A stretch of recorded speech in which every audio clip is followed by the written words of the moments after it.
All right. Joshcast. Because you can. How's that for a slogan? Joshcast, because you can. Dun, dun, dun, dun, dun. Brought to you by depression. There is no God. All right. So, I did ask in a previous Joshcast episode, not the last one, but the one before, for everyone to tweet out the cartoon that they hated. And I then recorded another Joshcast, and I didn't pay attention to the Twitter feed until after I recorded that Joshcast. So I don't want you to think that I'm ignoring you. It's simply bad interdepartment communication. My social media department didn't let the creative department know that the tweet had been issued. Okay, it happens. It's been dealt with. The parties involved have been terminated, and we are back on track. We are back on track. It's just kind of weird to fire yourself, but you got to do what you got to do. So, I asked everyone tweet out the cartoon they hate, that they did not enjoy, their least favorite cartoon. And one of the tweets, well, it was only one tweet. I don't want to lie to you.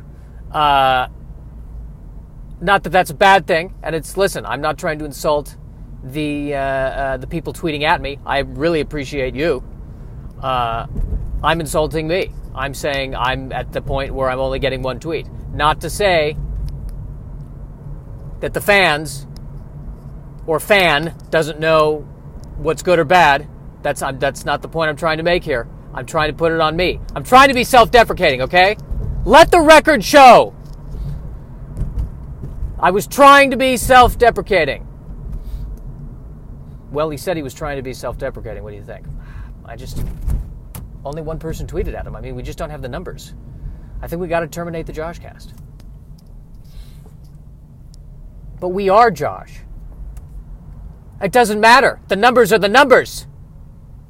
We've got a business to run here. What business? No one's making any money off of this. Jenkins, don't argue with me. Not in front of the other board of directors. There is no Jenkins. You're talking to yourself in your car. I feel like every executive board has a Jenkins. Mr. Jenkins. Ted Jenkins. He plays tennis. Not well, and he would admit he doesn't play tennis well, but he knows corporate accounting. Great guy, has a couple of kids. One of the kids is an artist. The other kid's going to become a teacher. Decent home life. Were there struggles? Sure. But he and his wife managed to see it through.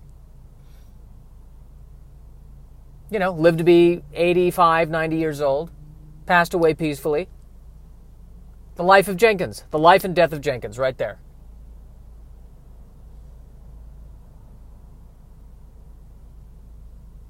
Why do 9 out of 10 corporations fail? Because there's no Jenkins. That's why. You heard it here. I see you filing for Chapter 11. I told you you needed a Jenkins. But you refused to listen to me. And now, Radio Shack is no more. Is Radio Shack no more? I don't even know. At any rate, getting back to the subject at hand. Does that phrase "at hand" even mean anything anymore? Because nothing's at hand, really. I mean, it's all online. Getting back to the subject at hand. And since when was a subject in someone's hand? What's the deal with language? All right. So anyway, the tweet about the cartoon, the least favorite cartoon tweet. Okay. The person tweeted their least favorite cartoon was Daragonball Z. Reason being, the two characters would stand there for a half an hour about to fight. That's pretty much 90% of all episodes of Dragon Ball Z, is characters about to fight, kind of just standing there, getting angry, powering up. There's a lot of powering up in Dragon Ball Z. And how do you know that somebody powers up in Dragon Ball Z? Their hair turns blonde. And then I think in the newest iteration, when they power up even more, hair turns pink. You power up and you become a blonde. And as a card-carrying Jew, I got to tell you, that just tracks. That makes sense. I see the science behind that. Power up, suddenly you're a blonde. You're no longer allergic to milk. If you want to be cast as the lead in your school play, suddenly that's more possible. Unless the school plays Fiddler on the Roof. Even if the school plays Fiddler on the Roof, you're blonde and sexy, we'll make it work.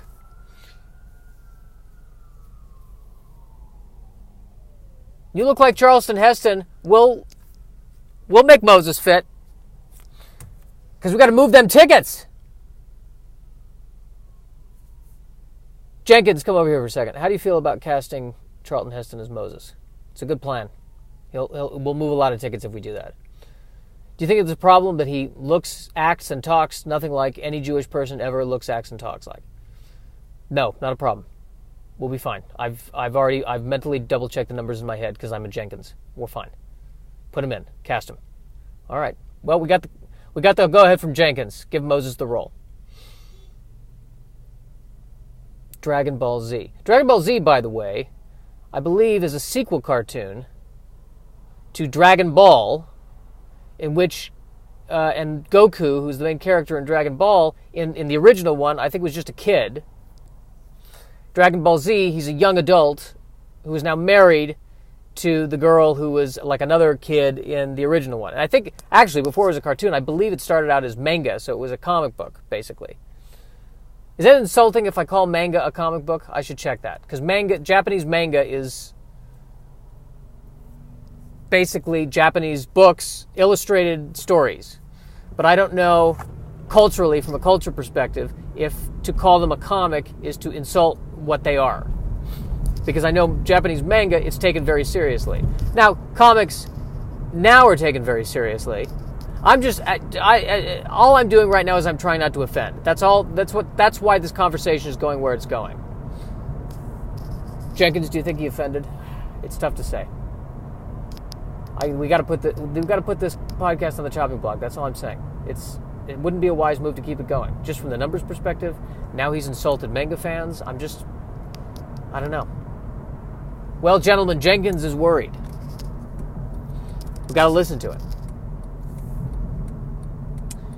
But yes, originally Dragon Ball, and the idea overall is that they're on a quest. They got to find a certain number of Dragon Balls. There's a dragon and he's got some balls. And this is not, let's not go sexual here, please, people. Let's not do that. They're spheres of energy. And when you summon all the Dragon Balls together, I think you can make a wish and anything can happen. And then the balls get separated again. I think that was the initial concept. But by the time they get to Dragon Ball Z, it seemed to me that Goku was the main character, and there were these people around Goku who were his friends, family, etc. And there would always be this bad guy who was going to come, and the question is he stronger than Goku? And it would take about 150 episodes for Goku and the bad guy to face off and get angry with each other and square off. Now, I can't remember this exactly, but I think I read that the reason why 29 minutes of a 30-minute episode is the two characters facing off is because the show was being adapted from the manga, and they were having trouble writing the manga fast enough to keep up with the show. I could be wrong about that. I might be confusing Dragon Ball Z with Game of Thrones, which might be might be an awesome crossover right there. in many ways, I think there might be a lot of similarities. Because it would be great to see a Game of Thrones character, quietly looking distraught, facing Goku, who's just standing there for 29 minutes going, ah, ah, ah. I think it's a challenge for whatever martial arts studio trained Goku when dealing with other students. I think that's probably that. It's hard to follow Goku as a student at a martial arts school because you're saying, Master, I've trained for 20 years and I know all the forms. Why am I not a black belt yet? Well, can you turn your hair blonde by standing there and getting angry for a half hour? No, I can't, and I don't really see how that was never taught anywhere. I don't know. You're comparing us, and Goku is not even a human being, by the way. He's a Saiyan. He's, I think, a half man, half monkey. He's an alien. We, as humans, can't do that. Can we do that? Can we do that? Has any other human at this martial arts school done that? Well, Jenkins, can you come over here for a second? Jenkins, so I've got this student. He's making some good points here. He wants to be a black belt. He knows all the forms, but because we had Goku, how can we award a black belt to anyone else unless they can turn their hair blonde? What's your take on this, Jenkins? Well, I think in this case I got to side with the kid. We'll go ahead and give him the black belt, but we know, we'll know and make it known that he can have a black belt, but he's not really the most powerful student in the school until his hair turns blonde. I think that's, as long as the blonde hair is there, that's fine. All right, Jenkins, what if he dyes his hair blonde? No, we've got to see the hair turn blonde. He's got to get angry for 30 minutes, and then the hair turns blonde, and then we'll know he's the most powerful person. But if he wants the black belt, it's okay. He paid the $35 entrance fee, so that's let him have the black belt. It's all right. We'll let this one go. We'll do it as a case-by-case basis. You sure, Jenkins? I'm sure. How do you know for sure? Because I'm Jenkins.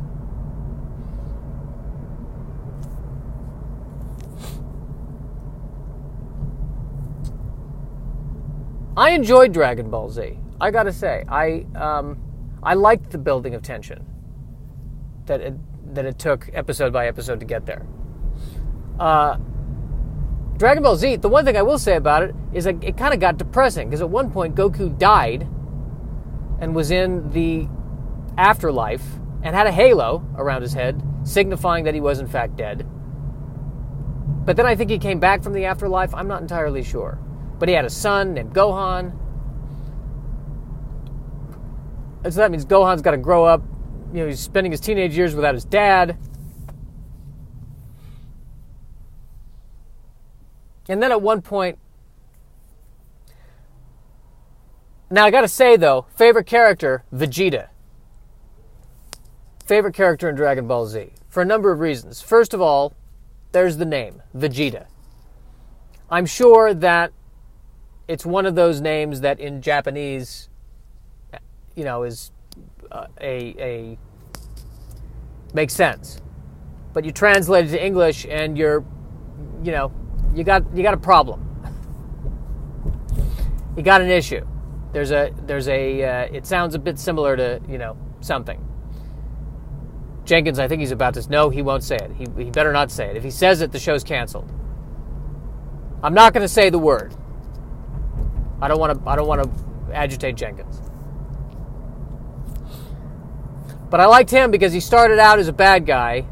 I think Goku beat him. Then he became a reluctant ally to Goku.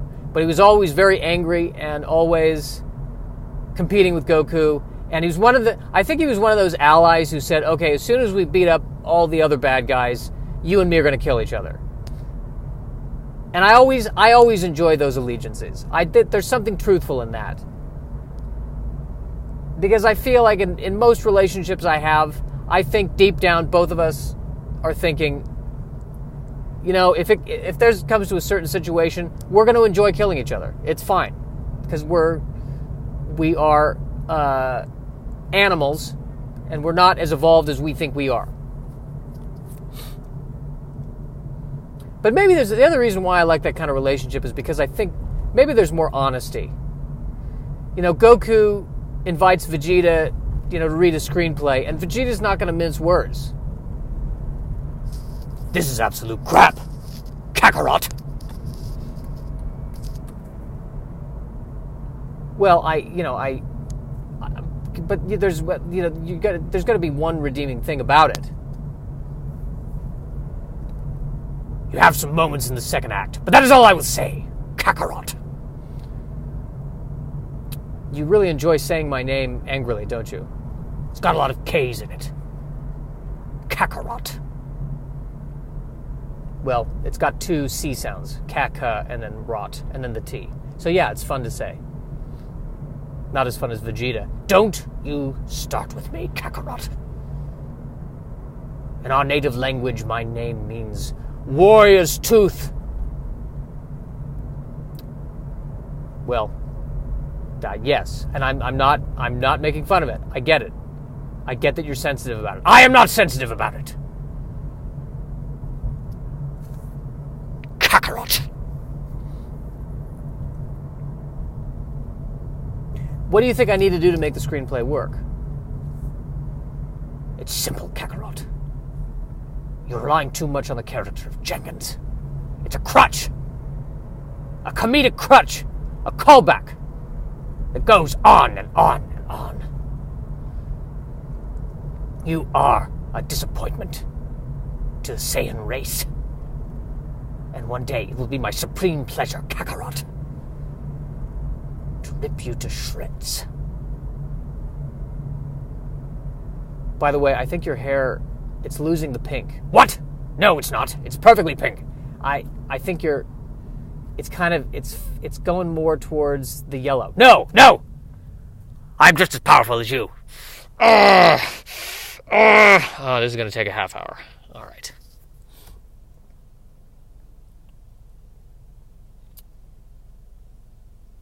It's been a couple of days. That's a transition for you. Still worried about my urination process. Still peeing a lot. It was worse yesterday. I had caffeine the day before. I think that triggered it. Feels better today. Trying to eat healthy. Only bad thing I had yesterday was a cookie. Well, no, that's new. I had one big cookie and then 3 small cookies. And okay, so that's all right. For me, that's a major improvement. We're going to try to keep that up today. That's the goal. Keep eating healthy today. That's the plan. I should come up with something for people to tweet for tomorrow's podcast. What should it be, I ask? What should it be? Let's, I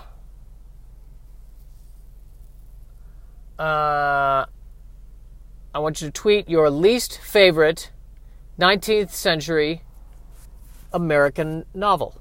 There we go. Least favorite 19th century American novel. I think there might only be 2 to choose from.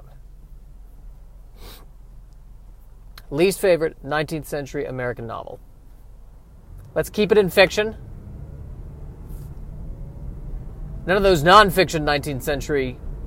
Well, a novel is fiction. Can a novel be non-fictional? I don't think so. That's why it's a novel. Good question. These are all great questions. 19th century American novel. Let's discuss. All right, got to figure out a way to bring this podcast to a conclusion. But I don't want the conclusion to involve Jenkins. I feel like that would be the easy move, the low-hanging fruit. As I'm driving to my destination, I'm seeing someone doing their morning jogging. I did cross-country running in high school, and I lasted about 5 days. And then I committed myself to being a theater major, really, after that. But, yeah, I was not a cross-country.